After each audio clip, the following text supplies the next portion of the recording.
गणपती बाप्पा मोरया, मंगलमूर्ती मोरया। आज आपण बनवायचे आहेत गणपतीचे लाडके ओल्या नारळाचे सारणाचे मोदक, उकडीचे मोदक। त्यासाठी आपण हा आधी नारळ खवून घेतला आहे। हा नारळाचा चव आहे। हा 2 वाट्या आहे। या वाटीचं माप आहे। हे 2 वाट्या गूळ आहे।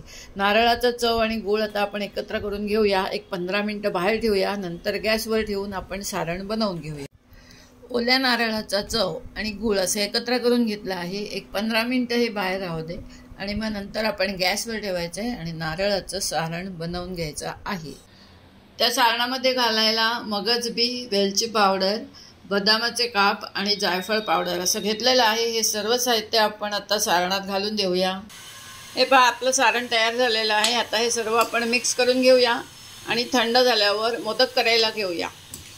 आपल्याला बनवायचं आहे मोदकाचं बाहेरचं आवरण। त्यासाठी सुवासिक तांदूळाची पीठ मी रेडीमेड आणली आहे। ही आता चाळून घ्यायची आहे। ही आहे अर्धा किलो आणि पाव किलोला कमी असा हा मैदा, म्हणजे आमटीची 1.5 वाटी हा मैदा आहे। ही दोन्ही पीठं आता चाळून घेणार आहे आणि एवढाच वाडगा पाणी उकळायला ठेवायचं आहे। त्याच्यात मीठ आणि तूप घालायचं आहे आणि ही उकळी आल्यानंतर ही पीठं घालायची आहे।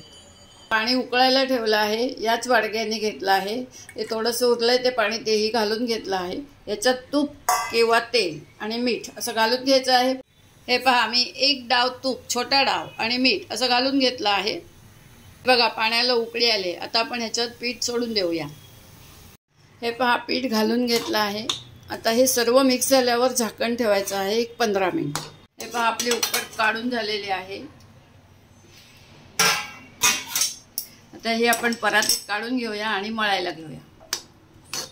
ती पहा, अशी आता आपण उकड मळून घ्यायची आहे। गरम आहे त्यामुळे मी ग्लास घेतला आहे, ग्लासाने ही मळून घेत आहे। हे पहा, आपलं असं पीठ मळून तयार झालंय। आता लावूया मोदक। हे पहा, अशा प्रकारे आता मोदक करून घ्यायचे आहे।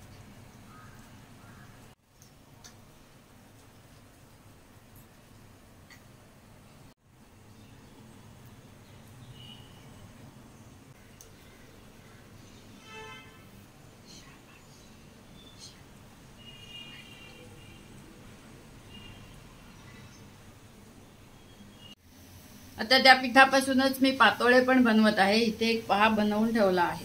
आता हे केळीच्या पानात पसरून घ्यायचं आहे पीठ आणि सारण घालायचं आणि दुमडून ठेवायचं। हे बघा, या प्रकारे बनले आपले बाप्पाचे उकडीचे मोदक। झकास झाले आहेत। अर्धा किलो पिठीमध्ये 21 पेक्षा जास्त मोदक होतात आणि मी इथे पातोळेही बनवून घेतले आहेत। पातोळे फक्त पानात ठेवायचे नाही, ते काढून घ्यायचं आहे, मोदकाच्या बरोबर ठेवायचे आहे। असे झकास मोदक आवडले असतील तर लाईक, शेअर, सबस्क्राईब करायला विसरू नका।